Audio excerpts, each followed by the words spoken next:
Came to Fame welcome you all. और आज के क्लास में हम लोग रेजोनेंस का सेकेंड क्लास देखेंगे। फर्स्ट क्लास में फर्स्ट वीडियो में हम लोग देख चुके हैं what is resonance process, conjugation क्या होता है और कंजुगेटेड सिस्टम में डीलोकलाइजेशन इलेक्ट्रॉन का क्या होगा। आज के क्लास में हम लोग उस एग्जाम्पल को जो पाई बॉन्ड कंजुगेटेड है, पाई बॉन्ड, उसका एग्जाम्पल लेकर के हम लोग रेजोनेंस एनर्जी कैलकुलेट करेंगे। और दूसरा जो कंसेप्ट लर्न करेंगे आज के क्लास में वो है कि डीलोकलाइजेशन एनर्जी से कैसे रिलेटेड है। तो हम फर्स्ट एग्जांपल लेते हैं उसका, जो हम लोग ऑलरेडी रेजोनेटिंग स्ट्रक्चर लिख चुके हैं डीलोकलाइजेशन में, और उस रेजोनेटिंग स्ट्रक्चर और रेजोनेंस हाइब्रिड को एनर्जी प्रोफाइल डायग्राम में रख करके हम रेजोनेंस एनर्जी को कैलकुलेट करेंगे। तो ओरिजिन से पॉजिटिव वाई डायरेक्शन में एनर्जी कंटेंट इंक्रीज कर रहा है और ब्यूटा 1,3 डाइन का 3 रेजोनेटिंग स्ट्रक्चर मिला था हमें। वो 3 रेजोनेटिंग स्ट्रक्चर हम ड्रॉ कर रहे हैं, CH2 CH CH CH2।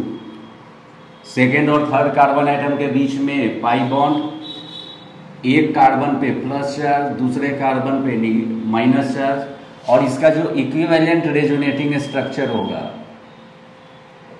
वो है CH2 CH CH and CH2। Second third carbon atom के बीच में पाई बॉन्ड और टर्मिनल कार्बन यहाँ पर भी अपोजिट चार्ज को एक्वायर करके प्रेजेंट होगा, माइनस और प्लस। नेक्स्ट जो रेजोनेटिंग स्ट्रक्चर था हमारा वो है CH2 double bond CH CH double bond CH2। अब थोड़ा सा हम लोग पहले इस रेजोनेटिंग स्ट्रक्चर के बारे में बात कर लेंगे, फिर रेजोनेंस हाइब्रिड के बारे में। CH2 CH CH and CH2। यहाँ पे इस रेजोनेंस हाइब्रिड में pi electron density uniformly distributed है, तो इसे हम बोल देंगे रेजोनेंस हाइब्रिड। और ये 3 हो गया हमारा रेजोनेटिंग स्ट्रक्चर। इस रेजोनेटिंग स्ट्रक्चर का अगर हम नंबरिंग कर दें 1 2 3 तो हमें कुछ रिलेशन फाइंड आउट करना है। यहाँ पे फर्स्ट और सेकेंड रेजोनेटिंग स्ट्रक्चर का जो एनर्जी कंटेंट है वो इक्वल है, and these 2 resonating structures are called as equivalent resonating structure. 1 and 2 are equivalent RS। तो इक्विवेलेंट RS का प्रॉपर्टी क्या होगा कि दे हैव सेम एनर्जी। तो एनर्जी प्रोफाइल डायग्राम से हमें पता चल रहा है कि ये फर्स्ट और सेकेंड का एनर्जी कंटेंट सेम है। थर्ड रेजोनेटिंग स्ट्रक्चर का एनर्जी कंटेंट इक्विवेलेंट RS से कम होगा क्योंकि ये चार्ज सेपरेटेड नहीं है, not charge separated resonating structure. तो यहाँ पे एक इंपॉर्टेंट रिजल्ट हम लोग देखेंगे कि अगर रेजोनेटिंग स्ट्रक्चर में चार्ज सेपरेशन है तो उसका एनर्जी ज्यादा होगा और स्टेबिलिटी कम होगा।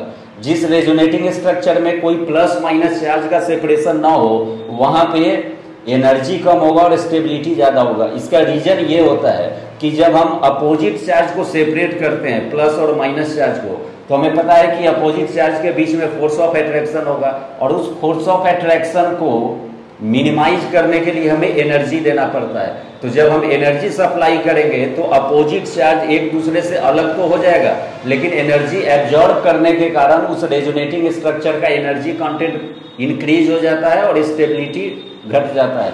इसलिए चार्ज सेपरेटेड रेजोनेटिंग स्ट्रक्चर कम स्टेबल होता है किसके तुलना में, तो वो रेजोनेटिंग स्ट्रक्चर जिसमें चार्ज सेपरेशन नहीं है।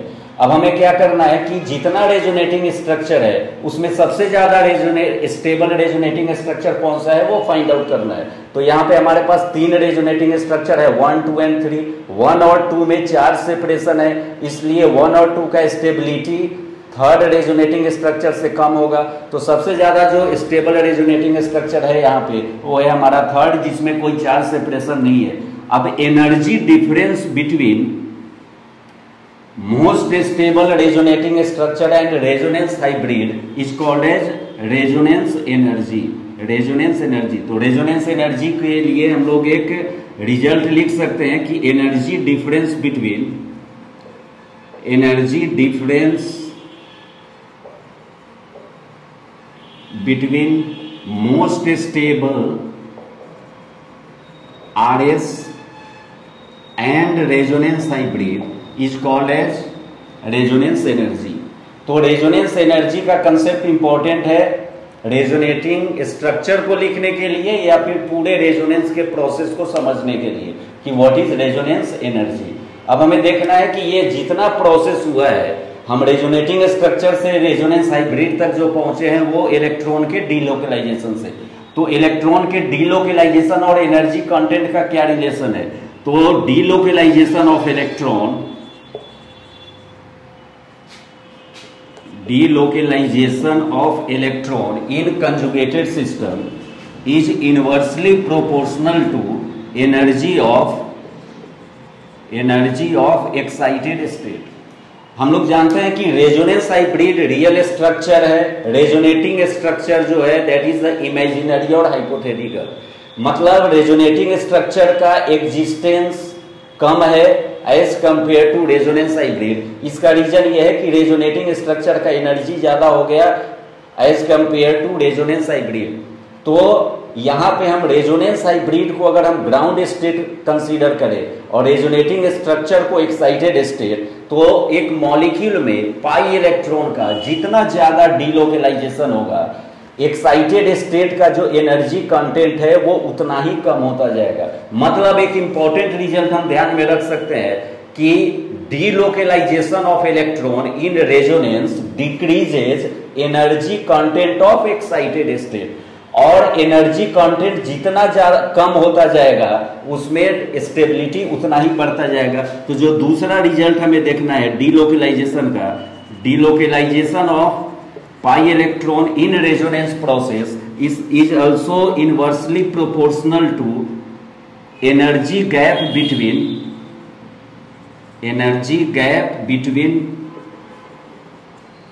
ground state and excited state। जितना ज्यादा डीलोकलाइजेशन हो मॉलिक्यूल में, ग्राउंड स्टेट और एक्साइटेड स्टेट के बीच का जो एनर्जी डिफरेंस है वो उतना ही कम होता जाएगा। ये दूसरा रिजल्ट लिखा हुआ है।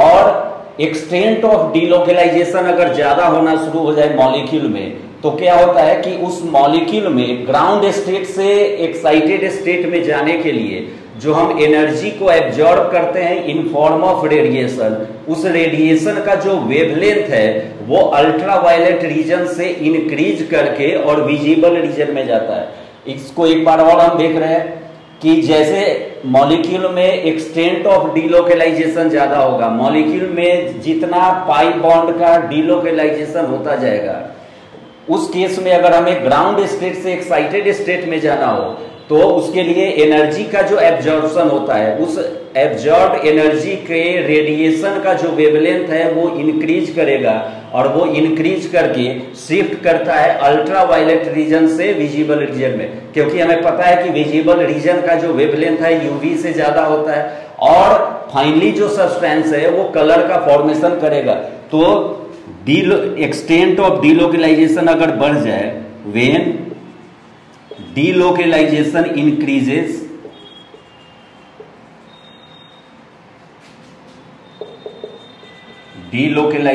increases, then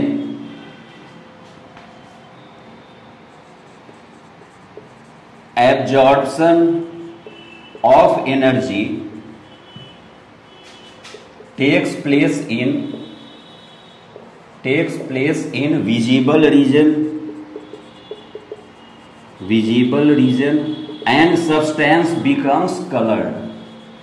तो डीलोकलाइजेशन का या रेजोनेंस का एक सबसे बड़ा एप्लीकेशन है कि वो मॉलिक्यूल में कलर का फॉर्मेशन शो करेगा।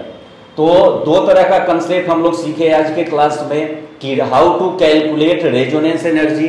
तो रेजोनेंस एनर्जी को कैलकुलेट करने के लिए क्या करना है हमें कि मोस्ट स्टेबल रेजोनेटिंग स्ट्रक्चर और रेजोनेंस हाइब्रिड के बीच का एनर्जी डिफरेंस निकाल लेना है। फिर देखना है कि अगर मॉलिक्यूल में डीलोकलाइजेशन ज्यादा हो तो उसका एनर्जी जो है एक्साइटेड स्टेट का वो कम हो जाएगा। एक्साइटेड स्टेट हम किसको सिलेक्ट कर रहे हैं यहाँ पे, रेजोनेटिंग स्ट्रक्चर को, और रेजोनेंस हाइब्रिड हो गया हमारा ग्राउंड स्टेट। डीलोकलाइजेशन अगर ज्यादा होता जाए तो energy gap between ground state और एक्साइटेड स्टेट घटता जाता है, मतलब एनर्जी गैप कम होता जाएगा। और जो फाइनल रिजल्ट है डीलोकलाइजेशन का, कि एक्सटेंट ऑफ अगर डीलोकलाइजेशन बढ़ता जाए तो उस केस में अगर हमें ग्राउंड स्टेट से इलेक्ट्रॉन को प्रोमोट करना है एक्साइटेड स्टेट में, तो हमारा जो रेडिएशन का एब्जॉर्प्शन होगा वो विजिबल रीजन में होगा और सब्सटेंस जो है वो कलर का फॉर्मेशन करेगा। ये बहुत इंपॉर्टेंट रिजल्ट है और ये सब हमें जानना चाहिए ताकि हम रेजोनेंस पे बेस्ड प्रॉब्लम को करेक्टली सॉल्व कर पाए। आप प्लीज इसे नोट कर लीजिए। कोई डाउट है तो आप कमेंट बॉक्स में पोस्ट कर सकते हैं। Thank you.